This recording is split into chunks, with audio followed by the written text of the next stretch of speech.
It was a Friday evening when my wife, Hannah, asked me to meet her at a downtown cafe. She said she wanted to talk, her voice oddly cheerful, almost rehearsed. When I walked in, she was already seated at a corner table, but she wasn't alone. 3 of her closest friends sat nearby, sipping coffee, pretending not to stare, but clearly waiting for something. I felt the pit in my stomach tighten. Something wasn't right. Hannah folded her arms and leaned back in her chair. "I think we should break up," she said, loud enough for her friends to hear. The words hit me like a slap.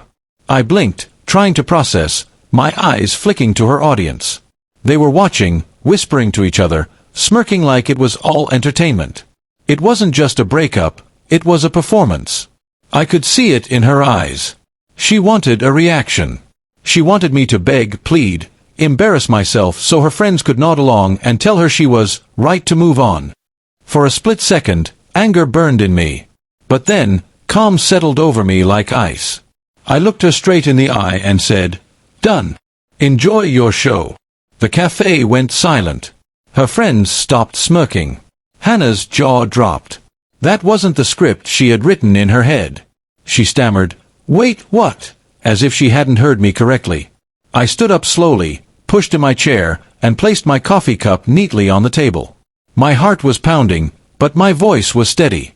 "I won't play games," I told her. "If this is what you wanted, you got it. We're done." I turned and walked out, leaving her and her friends frozen in stunned silence. Outside, the cool air hit my face, and with it came a strange mixture of pain and relief.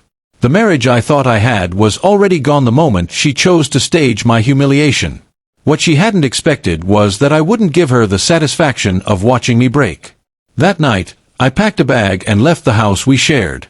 I didn't leave a note, didn't send a text, didn't explain. She had made her statement publicly, so I answered it with finality. By the next morning, my phone was full of missed calls and messages. Hannah had gone from confident to desperate, writing, "It was just a joke," and "I didn't mean it like that." But I didn't respond. A marriage built on performance, lies, and an audience wasn't a marriage I wanted to fight for. Her friends, the ones who had come to watch the spectacle, also reached out. Some defended her, saying she was confused. Others admitted they had no idea she would go that far. It didn't matter. My decision was final. I realized then that love should be private, honest, and real, not staged for the approval of others. And though walking away hurt, it also gave me back my dignity, my self-respect, and the power she thought she had taken.